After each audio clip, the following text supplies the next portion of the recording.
So we left off on the last video with me not having the correct drill bit to cut a hole in the plastic dam. This time, I brought the right bit for a 2 1/4 inch hole. This hole will allow the bulkhead to fit snug and prevent any leaks of the inlet and outlet pipe.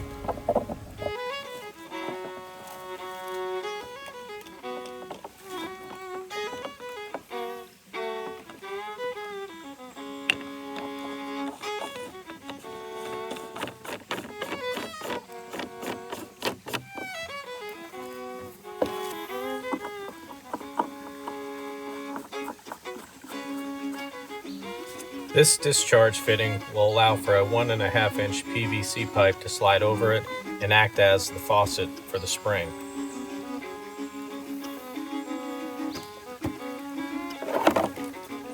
I've seen other folks use a 3-pronged PVC pipe for their inlet, but I'm opting to go with just a simple single pipe.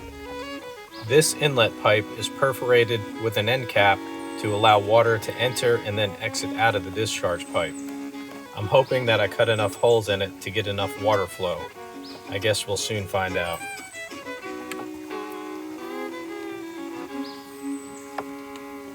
In the last video, I put some hydraulic cement at the front of the plastic dam to see what type of stopping power it had. It sealed the front with no issues at all. The problem was inside of the spring where the water was escaping on the sides and under the soil. I've thought about putting some more hydraulic cement on the inside of the spring, but didn't like the idea of those chemicals leaching into the water, especially if I'm going to be drinking it. I think I may have come up with a good alternative.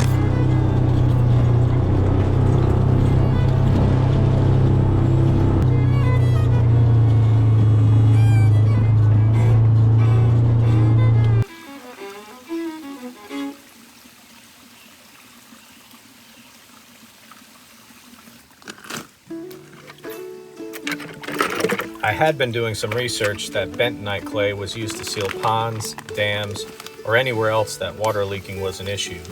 It is a natural material that I feel a lot better about putting on the inside of the spring, so I went ahead and bought a 25-pound bag of it. It looks like little pebbles, so I was kind of worried on how this stuff would even work. Like, how would it hold together without even mixing any dirt with it?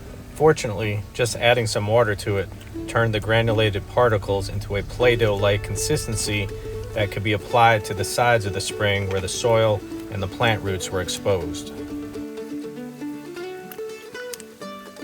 Since I had moved out all the gravel I put in last time, I made sure that I put the bentonite all the way down to the limestone bottom to seal it.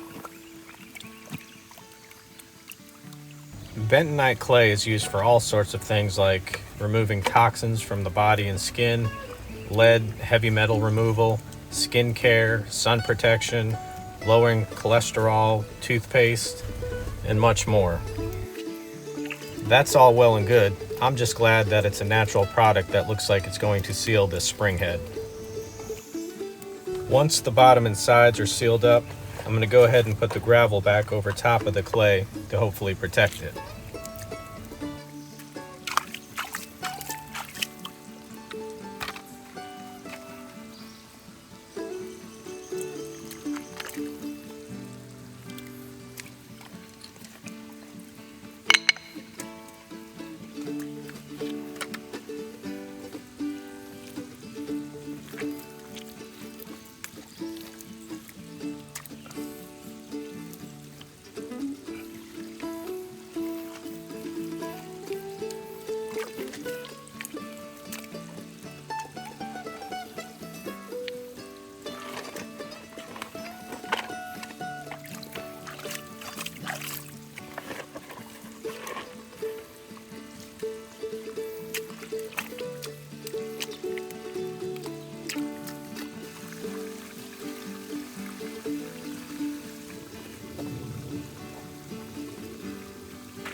Now that I've added some gravel over the clay, it's time to put the plastic dam back in place and get it in its proper position.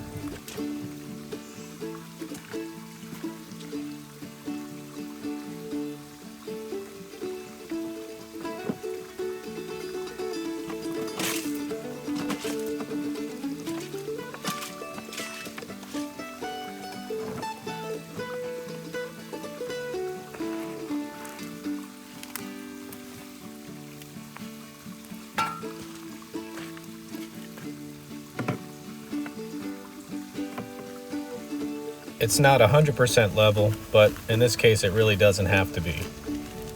It's now time to mix some hydraulic cement and get this thing sealed completely in the front.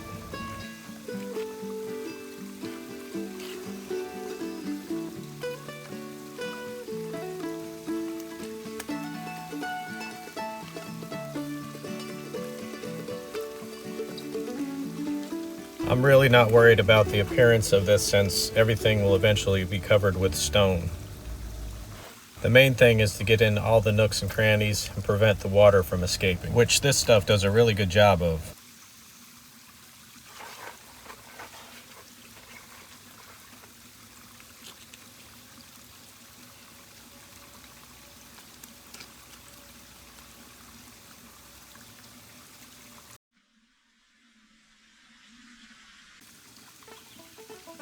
And there it is, fresh, cold spring water coming out of the inlet fitting for the first time.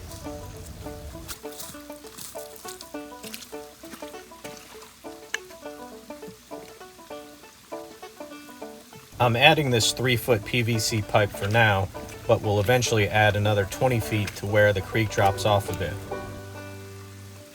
That location will be home to my wood-fired hot tub that is going to be fed by this spring water.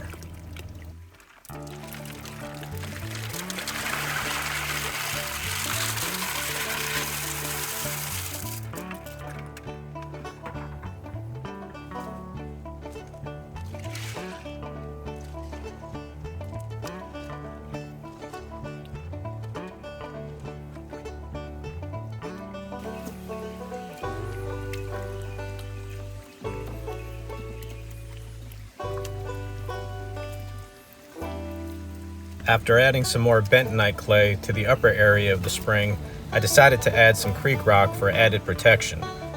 I'm hoping that the rock and clay will form a watertight seal along the interior of the spring, also protecting the clay from sloughing off.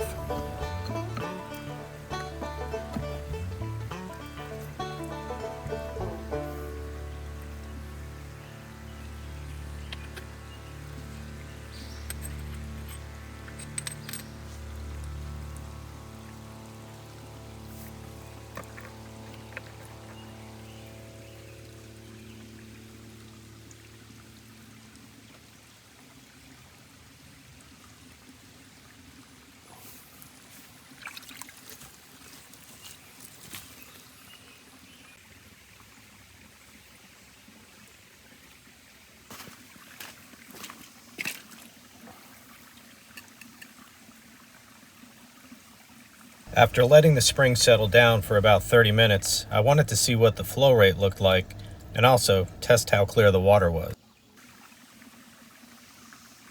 Based on how long it took to fill this 32-ounce jar, I think I'm going to get about a gallon per minute, which isn't too bad. I'm also pretty happy with the clarity of the water. It looks a little green in this picture, but that's due to the scenery behind the jar.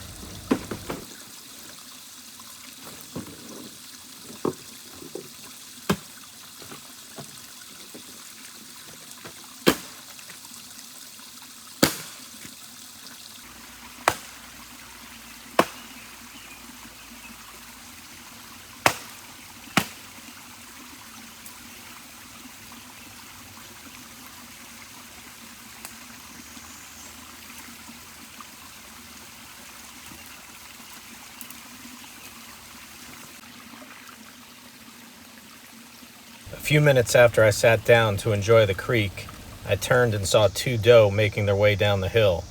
As soon as I tried to grab my camera, they saw me and bolted off. You can tell by these sounds, they weren't too happy to see me.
One of the things I'm enjoying about having my rainwater system in place at the cabin is not having to haul water anymore from my house. Having water on demand is very underrated. If you haven't seen my video series on my bathroom build, I'd encourage you to check it out. Part of that build is a water can shower system that uses a wood stove to heat the water. You may think that a 2.5 gallon water can isn't enough water for a shower, but it actually does quite nicely. Even though the water in the rain barrel is about 70 degrees right now, I wanted it a little bit warmer for my shower. Having this wood cook stove on my front porch has many uses. Everything I've done to this point at my cabin was designed with the intention of not having any power. If the grid goes down, I'll still be able to live fairly comfortably. It's funny how some comments I get on my channel say that I'm not really off-grid because I have electricity, lights, power tools, and the like. That's fine because I think everyone's definition of off-grid is a little bit different. I'm not really sure why, but I felt led to get my water situation in place by fall of this year. The good news is that I'm ahead of schedule.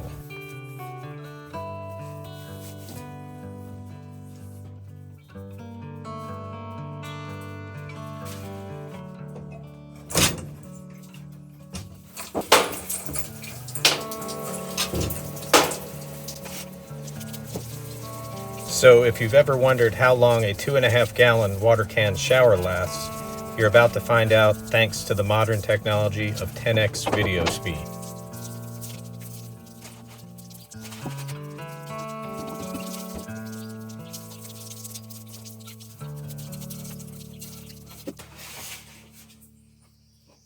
So it was just under 4 minutes, and that's plenty of time to get clean.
If you watched my first video on installing my rainwater collection system, it wasn't a certainty that the gravity-fed filtration unit I installed would work because it hadn't rained and I couldn't test it. During that time, a company called Itehil contacted me to see if I wanted to test out their portable water filtration system. After doing a little research on it, I thought it might be a good addition to my off-grid toolkit since I have multiple creeks that could be filtered along with my rainwater barrel. The cool thing about this product is that it could be pretty much taken anywhere since it only weighs 13 pounds.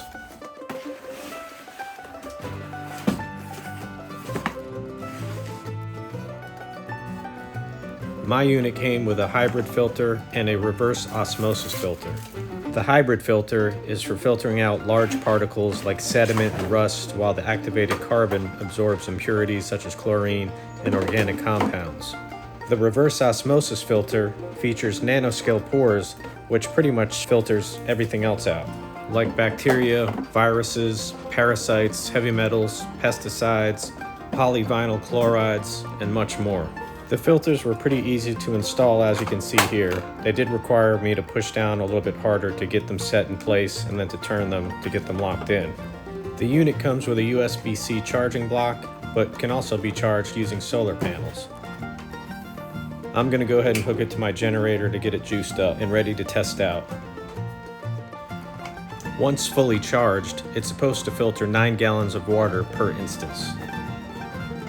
The filters themselves are rated to have a life cycle of between 400 to 800 gallons, depending on the type of water being filtered. The unit comes with 2 types of hoses. The pre-filter, which you see here, in which the white plastic tube is dipped into the water. The other set of hoses is your drinking water hose, and then the discharge hose for wastewater. Since my overflow rain barrel doesn't have a filtration system hooked up to it, I thought the Itehil would be a good test for it. I'm going to go ahead and fill up this bowl with unfiltered rainwater and get started. Now keep in mind, instead of this bowl of water, this can be a creek, a stream, a pond, a puddle, or anything else that has unfiltered water. Upon starting the Itehil unit, it goes through a self-cleaning process that lasts about 5 to 10 minutes. Once that process is completed, it starts to filter the water.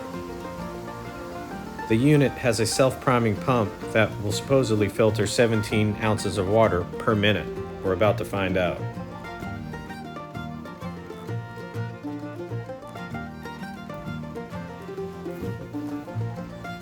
Here's the 2 discharge tubes.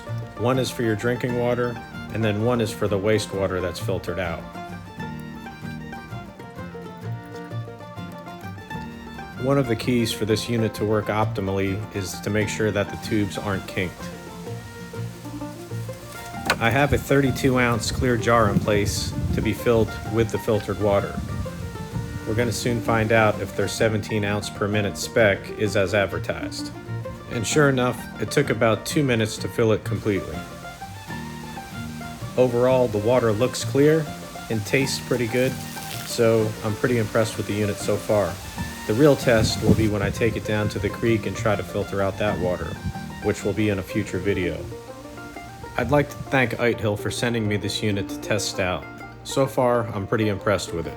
If you'd like to purchase an Itehil unit, there'll be a discount link in the video description.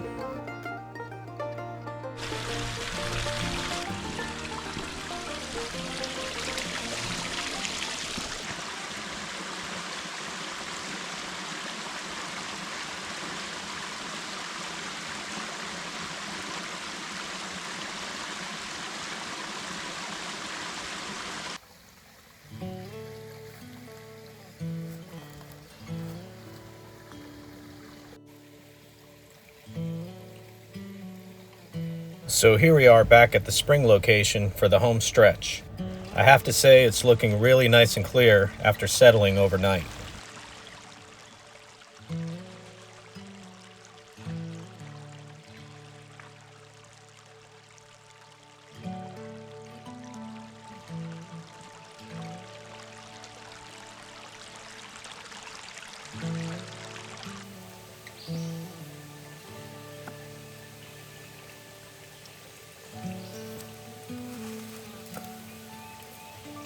I decided to add more bentonite clay to seal the nooks and crannies between the creek stone. I want to make sure to keep out the creepy crawlies as best as I can.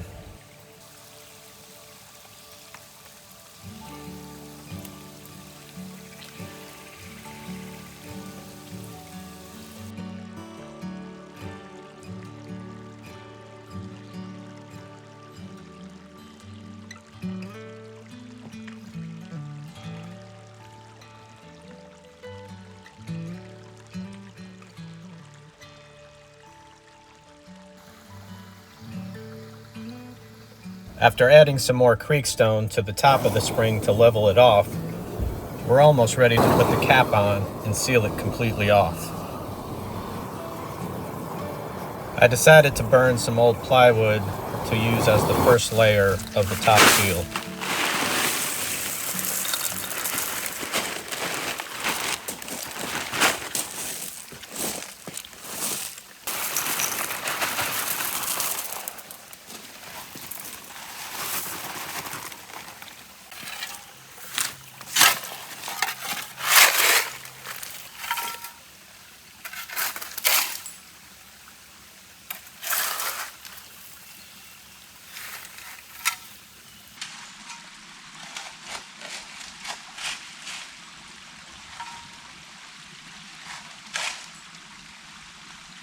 It really is a blessing to have all of this nature at my disposal. Creek gravel and stone, rocks, water, wood for building and burning, and not to mention animals for food when needed.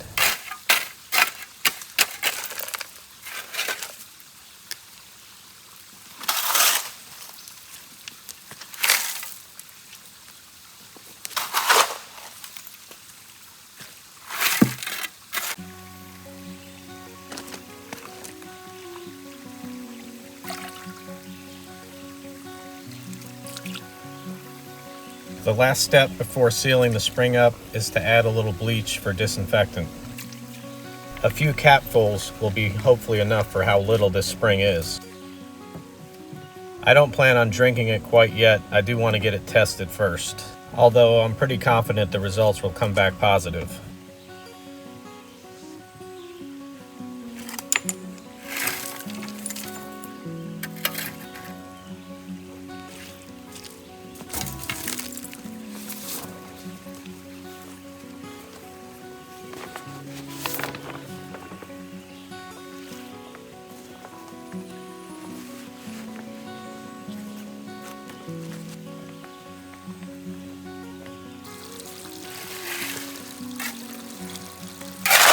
After covering the spring with the 10 mil plastic, the last step is going to be adding stone and gravel to the top of it and also conceal it to make it look like it's part of nature.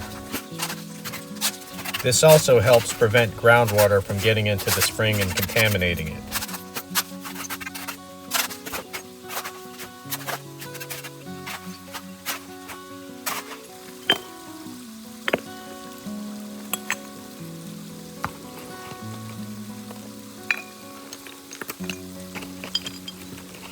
After seeing all that goes into tapping a spring, I'm pretty confident the next time I do one, I'd be able to use all natural materials like stone, rock, clay, and not have to use PVC piping or a plastic dam.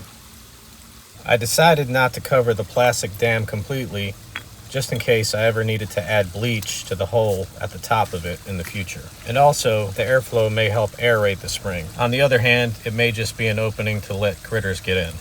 If anyone has any experience with this, please let me know in the comments. Yeah, I think that looks pretty good. The condensation on the jar makes it look cloudy, but it's really clear. I think after a day or two of the spring settling down, it will be ready for drinking, bathing, or whatever else. Still has a little bit of the bleach smell, but that will fade by the day's end.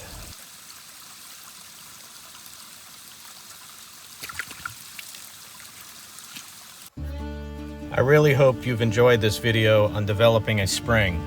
Please let me know in the comments what you think. If you've missed any of the previous videos on my rainwater system or ground spring, I'm going to include a playlist called Off-Grid Water Systems at the end of this video. Please check it out.